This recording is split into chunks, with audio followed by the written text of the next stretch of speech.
During my investigation into suffering, I discovered that it's really useful to think about it as two different things.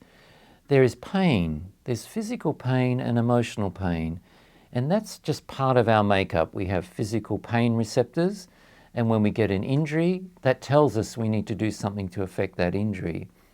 If we get an emotional injury, it means that we need to look after ourselves. Maybe we need help, maybe we need care, self-care. We need to do something about that. Things like loneliness, social rejection, they hurt. Grief hurts, and that's a normal part of our makeup. What suffering is when we load the pain, whether it's physical pain or emotional pain, with other things. Suffering is an ill at ease with what is when it can't be any other way. So suffering is when we want something to be different than the way it is. Now, if that's a small thing, it's not such a big deal. But what happens when we have a life crisis? When a child dies before their time? When a natural disaster occurs, we lose our home and the community that went with it?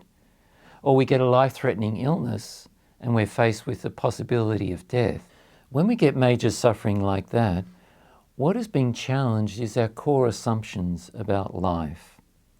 We have what I call our storied self. As a child, we develop a sense of identity of who we are, and gradually we learn how the world works, and we develop predictions and expectations about how our life is going to go. And a major life crisis suddenly disrupts that whole thing. We never foresaw that our life would be upturned in this way. So our core assumptions about ourselves and about the way the world works are severely challenged. Inevitably, suffering will be there, but to move through suffering, we need to change our core views about ourselves, about our life story, and we need to find acceptance with what is.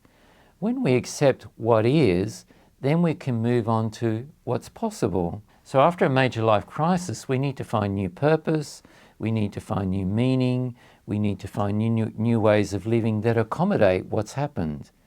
And it's in this phase when we can experience great distress, but the distress, after a time, powers us to find new ways of thinking about ourselves and new ways of being.